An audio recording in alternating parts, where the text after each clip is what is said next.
Om Sairam. Welcome back to our channel Pavitra talks. మన వారాహ్యమ్మకి నమస్కారం చేసుకుంటూ ఈ వీడియో స్టార్ట్ చేస్తున్నానండి.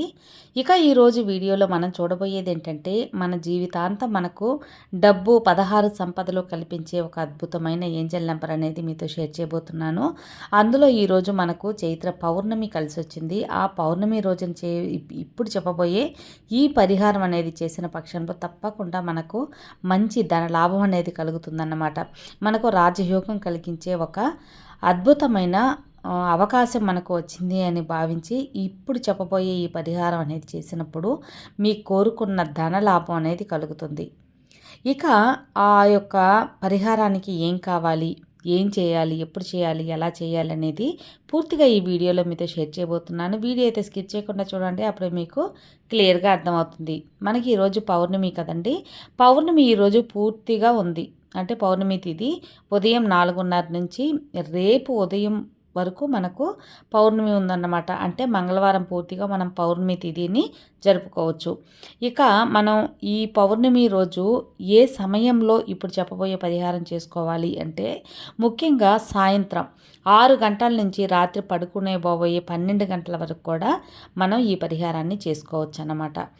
ఈ పరిహారానికి మనకు కావాల్సింది ఒకే ఒక వస్తువు అండి. అది ఏంటి అంటే నిమ్మకాయలు. కొన్ని పరిహారాలకి కొన్ని వస్తువులు అవసరం అవుతాయి కదా. అలాగా మనకు ఈ పరిహారానికి ఒకే ఒక నిమ్మకాయ అనేది అవసరం అవుతుంది. నిమ్మకాయ ఎంతో శక్తివంతమైనది.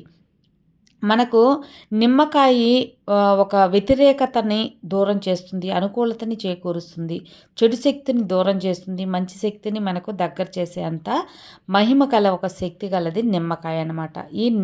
ఈ నిమ్మకాయకి రాజుకని, దేవకని ఒక తాంత్రిక పేర్లు కూడా ఉన్నాయన్నమాట. అంటే అంతటి శక్తి కలది. ఒక ఎగ్జాంపుల్కి మనం చూసుకున్నామంటే, ఏదైనా ఒక అమ్మవారి గుడికి వెళ్ళాము అంటే అక్కడ నిమ్మకాయ పెట్టి అమ్మ పాదాల దగ్గర నుంచి మనం తెచ్చుకుంటూ ఉంటాం కదా. ఎందువల్ల? అమ్మ అంటే మనకు శక్తి స్వరూపిణి. అలాంటి శక్తి స్వరూపిణి దగ్గర నుంచి ఆ శక్తిని లాక్కునే ఒక శక్తి అనేది మనకు ఈ నిమ్మకాయకు ఉంది. ఆ నిమ్మకాయని మనం తెచ్చుకొని ఇంట్లో పెట్టుకున్నప్పుడు అమ్మవారి శక్తి ఆ నిమ్మకాయ రూపంలో మనకు వస్తుందని మనం భావిస్తాం. కాబట్టి అలాంటి అద్భుతమైన శక్తి గల నిమ్మకాయ ఒకటికి మనకు అవసరం అవుతుందండి. ఈ నిమ్మకాయని మనం చక్కగా పసుపుగా ఉండేది కొనుక్కొచ్చి తెచ్చుకోండి. ఆల్రెడీ మీ ఇంట్లో ఉన్నాయి అనుకుంటే దాంట్లో అయినా మరీ చుక్కలు చుక్కలుగా, మరీ నలిగిపోయింది, ఏదైనా కుళ్ళిపోయింది లేకుండా చక్కగా కొంచెం ఎల్లోగా ఉండే ఒకే ఒక నిమ్మకాయని అనేది తీసుకోండి. ఈ నిమ్మకాయ మీద ఇప్పుడు చెప్పబోయే ఒక ఏంజల్ నెంబర్ అనేది రాయాలండి. ఈ ఏంజల్ నెంబర్ రాయటానికి మనకు green colour, blue colour, red colour ఏదైనా ఒక పెన్, స్కెచ్, మార్కర్, హైలైటర్ ఏదో ఒకటి అనేది మనం తీసుకోవచ్చు. కానీ బ్లాక్ మాత్రం అస్సలు యూజ్ చేయకూడదు. ఇప్పుడు చెప్పబోయే ఈ పరిహారం చేసేవాళ్ళు ఎటువంటి నియమాలు, నిబంధనలు ఏం లేదండి. ఎవరైనా కూడా పాటించవచ్చు అనమాట. కాబట్టి ఈ నిమ్మకాయ మీద మనం బ్లూ, రెడ్, గ్రీన్ ఏదైనా ఒక స్కెచ్ పెన్నుతో కానీ మనం ఇప్పుడు చెప్పబోయే ఏంజల్ నెంబర్ రాయాలి. ఈ ఏంజల్ నెంబర్ని మనం రాసి మన బీరువాలో అలాగే లేదా గల్లాపెట్లో, మన లాకర్ అట్లాంటి దగ్గరలో అనేది పెట్టుకోవచ్చు అనమాట. ఈ నిమ్మకాయని మనం ఒకవేళ ఇంట్లో పెట్టుకున్నాము, మాకు వ్యాపార స్థలం కూడా ఉంది అంటే అక్కడ ఇంకొక నిమ్మకాయకి కూడా మనం ఈ ఏంజల్ నెంబర్ అనేది రాసి మీరు గల్లాపెట్లో కూడా పెట్టుకోవచ్చు అనమాట. ఇక ఏంజల్ నెంబర్ ఏంటి అంటే 234451. 234451 ఈ యొక్క మనకు డబ్బుని వశం చేసే ఈ యొక్క ఏంజల్ నెంబర్ అనేది మనం ఈ నిమ్మకాయ మీద రాయాలండి. ఈ 23445 అనే ఏంజల్ నెంబర్ నిమ్మకాయ మీద రాసిన తర్వాత ఈ నిమ్మకాయని చేతితో పట్టుకొని ఈ సంకల్పం అనేది చెప్పుకోండి. అంటే మీరు దేనికోసం, డబ్బు కోసం చేస్తున్నారు కదా. కాబట్టి మాకు 16 సంపదలు మాకు ఇంటికి చేరాలి, మేము చేసే పనిలో మంచి అభివృద్ధి కావాలి, మాకు ధన రాబడి ఎక్కువ ఉండాలి, మా అప్పులు తీరిపోవాలి, ఇలాగా మీరు డబ్బు సంబంధమే మాకు డబ్బు వశం చేయాలి, మాకు రాజయోగం కలగాలి, మేము మంచిగా ధనవంతుల్ని అయ్యే అవకాశం కావాలి అని చెప్పి మీరు తప్పకుండా ఈ యొక్క చేతిలో పట్టుకున్న నిమ్మకాయని పట్టుకొని మీ సంకల్పాన్ని అనేది చెప్పుకోండి. మనం ఏదైతే కోరుకుంటామో అదంతా మనకి ఇచ్చేందుకు నిమ్మకాయకి అంత శక్తి ఉందని చెప్పుకున్నాం కదా.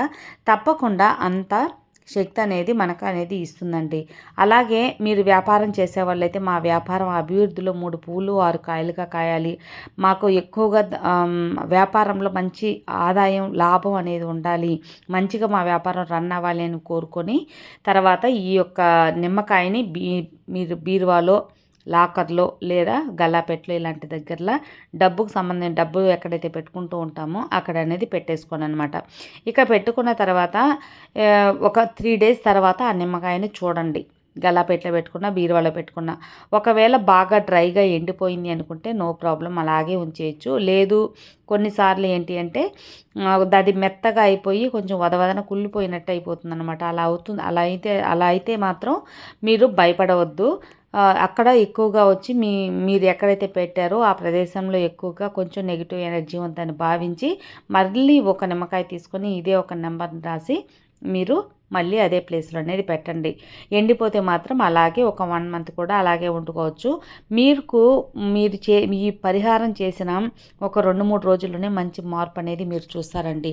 ముఖ్యంగా డబ్బు పరంగా మంచి ఆదాయం అనేది మీకు వస్తుంది. అప్పుడు నెక్స్ట్ పౌర్ణమికి కూడా మీరు ఇదే విధంగా చేసుకోవచ్చు అనమాట. తప్పకుండా ఇలాగ చేసి చూడండి ఫ్రెండ్స్. కల్లారా మీరే అనుభవపూర్వకంగా మంచి ఫలితాన్ని అనేది చూస్తారు. తప్పకుండా మీరు మంచి జరగాలి, ఏదైనా సరే నమ్మకంతో చేస్తే మంచి జరుగుతుంది కదా, అలాగా సో నమ్మకంతో చేయండి, మంచి జరగాలని కోరుకొని చేయండి. మన వీడియోస్లో వచ్చే పరిహారాలు కానివ్వండి ఏదైనా సరే ఎటువంటి ఖర్చు లేకుండా ఏ ఆపద లేకుండా ఉంటాయి కాబట్టి తప్పకుండా చేసుకోవచ్చు. ఈ ఒక నిమ్మకాయ వల్ల మనం చేస్తే లాభమే తప్పితే నష్టం మాత్రం ఉండదండి. మనకు ఒక నిమ్మకాయ ఖర్చు ఎంత అవుతుంది? ఒక 3 రూపాయలు 4 రూపాయలు, అంతకు మించి కావదు కదండి. అందువల్ల ప్రతి ఒక్కరు కూడా చేసుకోదగ్గ ఒక పరిహారం అన్నమాట. తప్పకుండా ఈరోజు ప్రయత్నించి మంచి ఫలితాలు పొందాలని మనస్ఫూర్తిగా కోరుకుంటూ సర్వే జన సుఖినో భవంతు. జై సాయిరాం, జై వారాహిమాత.